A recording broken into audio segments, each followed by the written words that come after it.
So let me ask you something. Are you the one driving your own life, or are you just a passenger along for the ride? Today, we're going to dive into the essential skills of self-management. Think of them as the tools you need to finally grab the steering wheel and decide your own destination. I mean, that's the most fundamental question, isn't it? Where are you going? And if you don't really have an answer, well, you might feel a bit like the man in this story I'm about to tell you.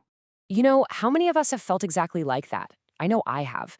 Just kind of carried along by habits or what other people expect, or just the sheer momentum of life without any real intention behind it all. That's where self-management comes in.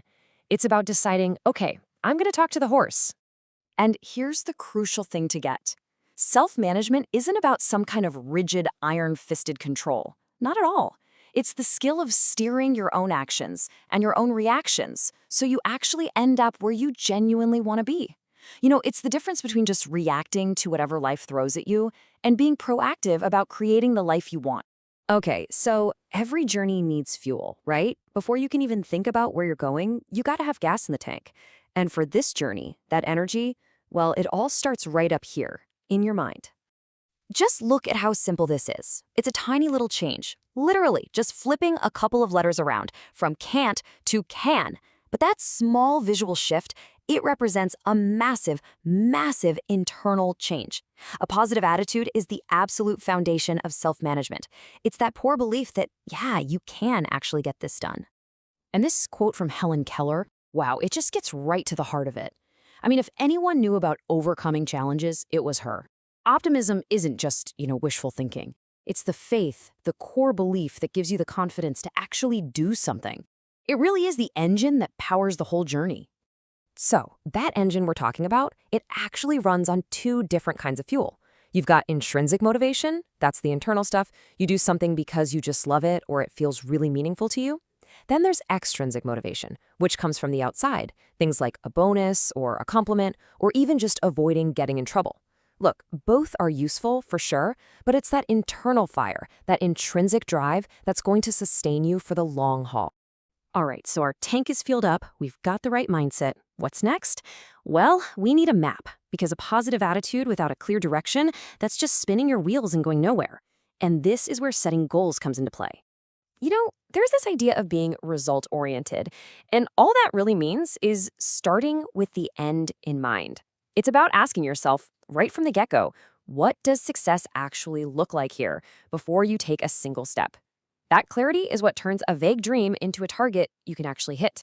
So how do we actually do that? How do we turn that fuzzy destination into a clear, easy-to-read map?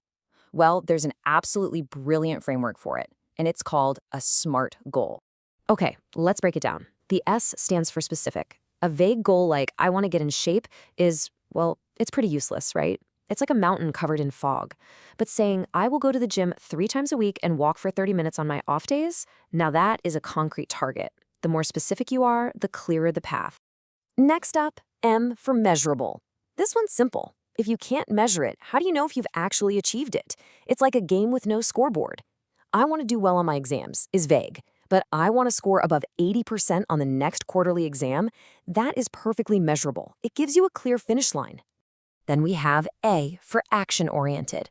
A goal isn't just a destination. It's the steps you take to get there. What are you actually going to do? This is about listing out the concrete actions that turn your goal from a passive wish into an active pursuit. And R is for realistic. Oh man, this one is so important. You want to set yourself up for success, right? Your goals should stretch you, for sure, but they shouldn't break you. Trying to run a marathon next week when you haven't run in a year, that's just setting yourself up to fail. So be ambitious, absolutely, but also be honest with yourself about what's actually attainable. And finally, T is for timely. Here's the deal. A goal without a deadline is just a dream. It's just someday. But when you set a time frame, like I'll do this by the end of the quarter or within the next 6 months, it creates a healthy sense of urgency. It makes it real. Okay, so we've got our fuel, our mindset, and we've got our map, our SMART goals. But what about the most crucial part of this whole equation? The driver, that's you. Understanding yourself is the absolute key to navigating this entire journey. And self-awareness, it really just starts with checking in and understanding your own feelings. Right now, are you feeling frustrated, excited, overwhelmed? Just being able to name the emotion, that's the first step toward managing it, instead of letting it manage you. And if we want to go a little deeper than just our daily emotions, we can look at our core personality. There are tools for this, like the Big Five model. And listen, this isn't about putting yourself in a box, not at all. It's about understanding your natural tendencies. Think of it like understanding your personal driving style. So think of these as 5 different scales. For openness, are you super adventurous and creative? How about conscientiousness? Do you love being organized and disciplined? Extroversion. Do you get your energy from being around other people? Agreeableness? Are you generally cooperative and compassionate? And neuroticism. Do you tend towards anxiety or self-doubt? Knowing where you generally fall on these spectrums can help you set goals that actually align with who you are. And, well, it helps you anticipate your own personal challenges. You know, no journey is a perfectly straight line. There are always going to be traffic jams, unexpected detours, maybe even a flat tire. And one of the biggest roadblocks we all run into, it's stress.